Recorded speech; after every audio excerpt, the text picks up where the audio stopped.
नमस्कार। आकाशवाणी से प्रस्तुत है समाचार संध्या।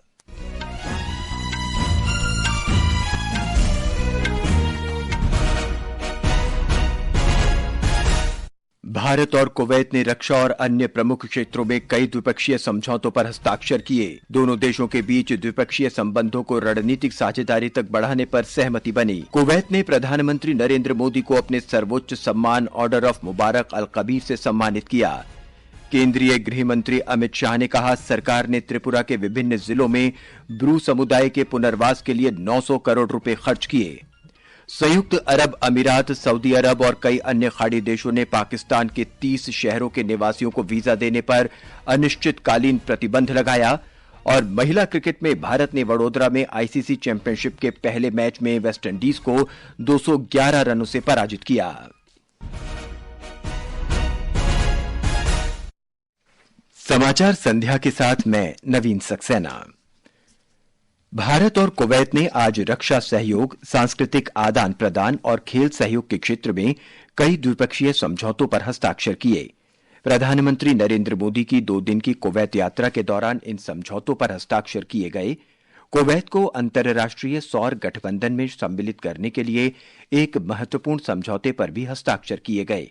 वार्ता के दौरान दोनों पक्षों ने द्विपक्षीय संबंधों को रणनीतिक साझेदारी तक बढ़ाने पर सहमति व्यक्त की। प्रधानमंत्री नरेंद्र मोदी ने आज कुवैत के अमीर शेख मिशाल अल अहमद अल जाबिर अल सबा के साथ बैठक की। उन्होंने औषध, सूचना प्रौद्योगिकी, फिनटेक, बुनियादी ढांचा और सुरक्षा जैसे प्रमुख क्षेत्रों में सहयोग पर चर्चा की। 43 वर्षों के बाद किसी भारतीय प्रधानमंत्री की ये पहली कुवैत यात्रा है। प्रधानमंत्री नरेंद्र मोदी का कुवैत के प्रधानमंत्री शेख अहमद अल अब्दुल्ला अल अहमद अल सबा ने शाही महल में औपचारिक सम्मान के साथ स्वागत किया, जहां द्विपक्षीय सहयोग को मजबूत करने पर व्यापक चर्चा हुई। 1974 में स्थापित और विश्व के चुनिंदा नेताओं को दिया जाने वाला प्रतिष्ठित ऑर्डर ऑफ मुबारक अल कबीर भारत और कुवैत के बीच गहरे होते राजनयिक संबंधों का प्रतीक है। सम्मान स्वीकार करते हुए प्रधानमंत्री मोदी ने इसे दोनों देशों के बीच दोस्ती, कुवैत में भारतीय समुदाय और भारत के 140 करोड़ नागरिकों को समर्पित किया। इस यात्रा में कई द्विपक्षीय समझौतों और समझौता ज्ञापनों पर हस्ताक्षर किए गए, जिनमें रक्षा सहयोग, सांस्कृतिक आदान प्रदान, खेल सहयोग और कुवैत को अंतर्राष्ट्रीय सौर गठबंधन में सम्मिलित करने जैसे समझौते शामिल हैं। दोनों नेताओं ने व्यापार, निवेश, ऊर्जा, रक्षा, सुरक्षा, स्वास्थ्य, शिक्षा और प्रौद्योगिकी सहित कई क्षेत्रों को मजबूत करने के लिए एक महत्वाकांक्षी रोड मैप की रूपरेखा बनाई। प्रधानमंत्री मोदी ने कुवैती निवेश प्राधिकरण को भारत में ऊर्जा, रक्षा, चिकित्सा उपकरण, औषधि और खाद्य पार्कों सहित विभिन्न क्षेत्रों में नए अवसरों की खोज करने के लिए आमंत्रित किया। दुबई से विनोद कुमार की रिपोर्ट के साथ समाचार कक्ष से वैष्णवी। प्रधानमंत्री ने कुवैत के विजन 2035 को पूरा करने की वहां की सरकार की नई पहलों की सराहना की और खाड़ी सहयोग परिषद शिखर सम्मेलन के सफल आयोजन के लिए अमीर को बधाई दी।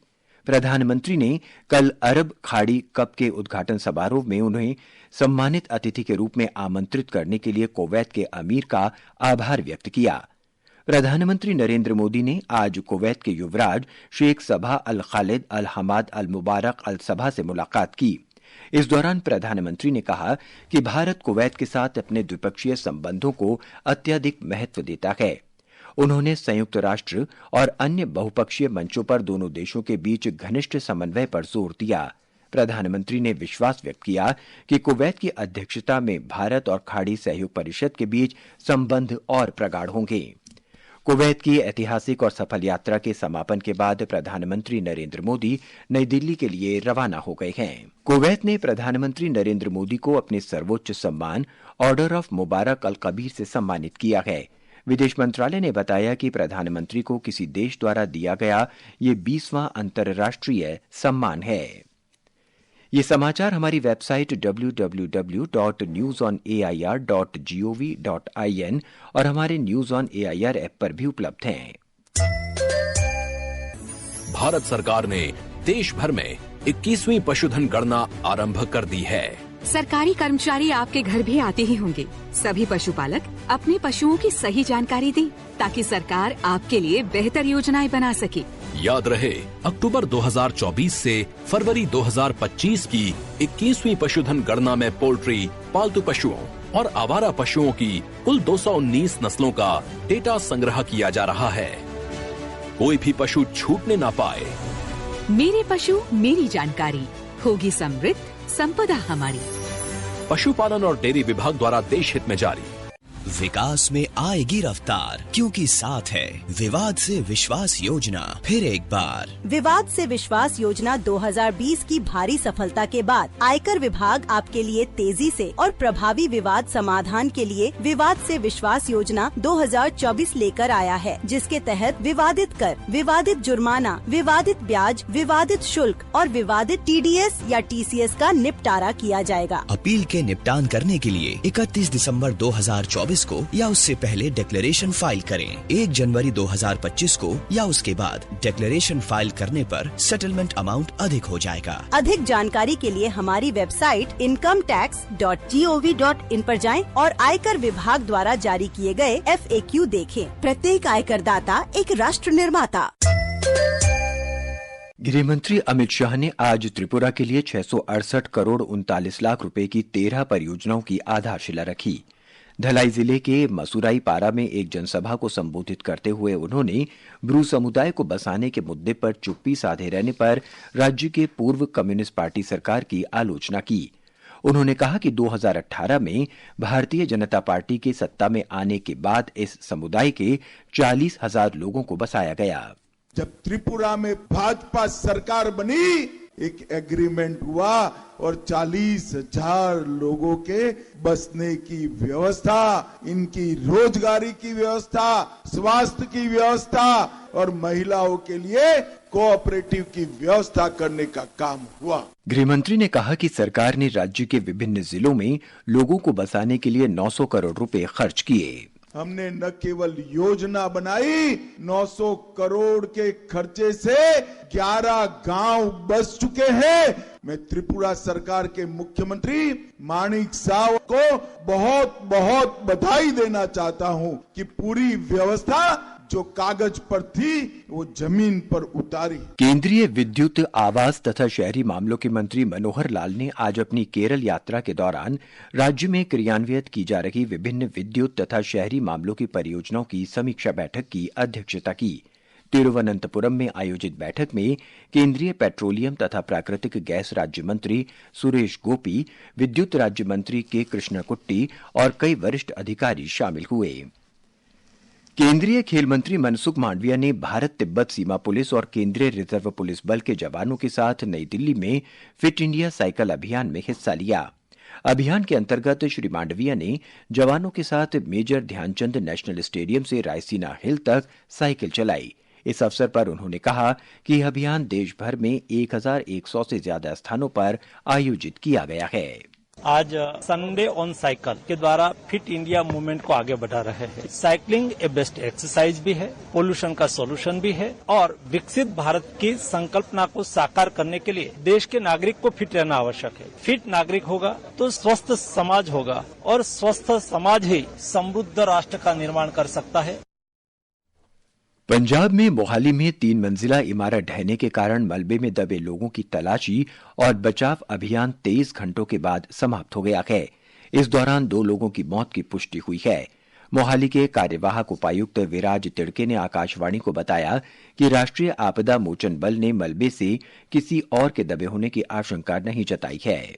एनडीआरएफ की रिपोर्ट के मुताबिक उन्होंने आज का देर प्रोटोकॉल सारे एरिया को छान लिया है और उनके हिसाब से वहाँ पर कोई डेड बॉडी होने की संभावना ही नहीं है। हमारे मतलब इंश्योर कर रहे हैं कि अंदर कोई डेड बॉडी ना हो। नागरिक उड्डयन मंत्रालय ने हवाई यात्रा करने वालों को राहत देते हुए हवाई अड्डे पर उड़ान यात्री कैफे शुरू करने की घोषणा की है। इस कैफे में भोजन और पानी जैसी बुनियादी जरूरतें किफायती और उचित दरों पर उपलब्ध होंगी। इस अनूठी पहल को शुरुआत में कोलकाता हवाई अड्डे पर शुरू किया जा रहा है। संयुक्त अरब अमीरात, सऊदी अरब और कई अन्य खाड़ी देशों ने पाकिस्तान के लगभग 30 अलग अलग शहरों के निवासियों को वीजा देने पर अनिश्चितकालीन प्रतिबंध लगा दिया है। ऐसा इसलिए किया गया है क्योंकि पाकिस्तानी नागरिक इन देशों में भीख मांगने, नशीले पदार्थ और मानव तस्करी तथा अन्य आपराधिक घटनाओं में लिप्त पाए गए हैं। खाड़ी देश और उनके शहर, खासकर दुबई और अबू धाबी, लाखों पाकिस्तानियों के लिए काम करने के सबसे पसंदीदा गंतव्य स्थल हैं। वीजा देने में इन देशों से प्रतिबंध के बाद पाकिस्तान लगातार तीसरे वर्ष दुनिया में चौथी सबसे खराब छवि वाला देश बन गया है। इस प्रतिबंध के बाद उसे और भी नुकसान होना तय है। ये समाचार आकाशवाणी से प्रसारित किए जा रहे हैं। ताजा समाचार जानने के लिए आप हमारे social media handle x@AIR News Hindi को फॉलो कर सकते हैं। आसमान में एक खास सी आवाज है, एक ऐसी गूंज जो हर भारतीय के दिल में बसी है। हर बार जब हम वर्दी पहनते हैं तो एक वादा करते हैं इस देश से और हर उस दुश्मन से जो हमारी तरफ देखता है कि हम तैयार हैं, हम यहाँ हैं और जब तक हम यहाँ हैं आसमान में तिरंगा लहराता रहेगा। भारतीय वायुसेना के आवेदन 2 दिसंबर से 31 दिसंबर तक खुले हैं। रजिस्टर करें और बने भारतीय वायुसेना में अफसर। अधिक जानकारी के लिए लॉग ऑन करें careerairforce.nic.in पर। ये आकाशवाणी है। प्रधानमंत्री नरेंद्र मोदी कल वीडियो कॉन्फ्रेंसिंग के माध्यम से 71,000 से ज्यादा युवाओं को नियुक्ति पत्र प्रदान करेंगे। हमारे संवाददाता ने बताया कि रोजगार मेला राष्ट्र निर्माण और स्वरोजगार में युवाओं को भागीदारी का अवसर प्रदान करेगा। रोजगार मेले की शुरुआत अक्टूबर 2022 में हुई थी और अब तक राष्ट्रीय स्तर पर 50 शहरों में 13 मेले आयोजित किए जा चुके हैं। इन मेलों में अब तक लाखों युवाओं को नियुक्ति पत्र जारी किए गए हैं, जो विभिन्न सरकारी विभागों और मंत्रालयों में रिक्त पदों को भरने की दिशा में महत्वपूर्ण कदम है। देश भर से चुने गए नव नियुक्त युवाओं को गृह मंत्रालय, डाक विभाग, उच्चतर शिक्षा विभाग, स्वास्थ्य और परिवार कल्याण मंत्रालय तथा वित्तीय सेवाओं जैसे विभाग में नियुक्त किया जाएगा। यह मेला रोजगार सृजन को शीर्ष प्राथमिकता देने की प्रधानमंत्री मोदी की प्रतिबद्धता को पूरा करने की दिशा में एक कदम है। यह रोजगार मेला राष्ट्र निर्माण और स्वरोजगार में युवाओं को भागीदारी का अवसर प्रदान करेगा। दीपेंद्र कुमार, आकाशवाणी समाचार, दिल्ली। प्रधानमंत्री कल नई दिल्ली में क्रिसमस समारोह में भाग लेंगे। इस कार्यक्रम की मेजबानी भारतीय कैथोलिक बिशप सम्मेलन कर रखा है। प्रधानमंत्री कार्डिनल्स, बिशप और चर्च के मुख्य सदस्यों सहित ईसाई समुदाय के प्रमुख नेताओं के साथ बातचीत करेंगे। ये पहली बार है जब प्रधानमंत्री देश के कैथोलिक चर्च के मुख्यालयों के इस प्रकार के कार्यक्रम में हिस्सा लेंगे। कार्मिक, लोक शिकायत और पेंशन राज्य मंत्री डॉक्टर जितेंद्र सिंह कल नई दिल्ली में सुशासन के क्रियाकलापों पर राष्ट्रीय कार्यशाला का उद्घाटन करेंगे। इस कार्यशाला में सभी मंत्रालयों और विभागों के अधिकारी शामिल होंगे। डॉक्टर सिंह विभिन्न मंत्रालयों और विभागों द्वारा चलाए गए स्वच्छता अभियान 4.0 की मूल्यांकन रिपोर्ट जारी करने के साथ साथ सर्वोत्तम क्रियाकलापों पर एक प्रदर्शनी का भी उद्घाटन करेंगे। सूचना और प्रसारण सचिव संजय जाजू ने देश भर और विदर्भ क्षेत्र के ठेकेदारों से भारतीय जनसंचार संस्थान IIMC अमरावती के पश्चिमी क्षेत्र के निर्माण के लिए निविदा प्रक्रिया में पहल करने की अपील की है। श्री जाजू ने आज नागपुर में केंद्रीय लोक निर्माण विभाग CPWD के अधिकारियों के साथ IIMC अमरावती परिसर के निर्माण की स्थिति की समीक्षा की और मंत्रालय के अंतर्गत आकाशवाणी, दूरदर्शन, पत्र सूचना ब्यूरो और केंद्रीय संचार ब्यूरो के कार्यालयों के प्रमुखों के साथ बैठक की। वडोदरा में 3 मैचों की एक दिवसीय क्रिकेट श्रृंखला के पहले मैच में भारत की महिला टीम ने वेस्टइंडीज को 211 रन से हरा दिया है। 315 रन के लक्ष्य के जवाब में वेस्टइंडीज की टीम 27वें ओवर में मात्र 103 रन पर आउट हो गई। एफए फ्लेचर ने सर्वाधिक नाबाद 24 रन बनाए। भारत के लिए रेणुका सिंह ठाकुर ने 5 और प्रिया मिश्रा ने 2 विकेट लिए। रेणुका को प्लेयर ऑफ द मैच चुना गया। अंत में मुख्य समाचार एक बार फिर। भारत और कुवैत ने रक्षा और अन्य प्रमुख क्षेत्रों में कई द्विपक्षीय समझौतों पर हस्ताक्षर किए। दोनों देशों के बीच द्विपक्षीय संबंधों को रणनीतिक साझेदारी तक बढ़ाने पर सहमति बनी। कुवैत ने प्रधानमंत्री नरेंद्र मोदी को अपने सर्वोच्च सम्मान ऑर्डर ऑफ मुबारक अल कबीर से सम्मानित किया। केंद्रीय गृह मंत्री अमित शाह ने कहा, सरकार ने त्रिपुरा के विभिन्न जिलों में ब्रू समुदाय के पुनर्वास के लिए 900 करोड़ रुपए खर्च किए हैं। संयुक्त अरब अमीरात, सऊदी अरब और कई अन्य खाड़ी देशों ने पाकिस्तान के 30 शहरों के निवासियों को वीजा देने पर अनिश्चितकालीन प्रतिबंध लगाया। और महिला क्रिकेट में भारत ने वडोदरा में ICC चैंपियनशिप के पहले मैच में वेस्टइंडीज को 211 रन से पराजित किया। इसके साथ ही ये अंक समाप्त हुआ। नमस्कार।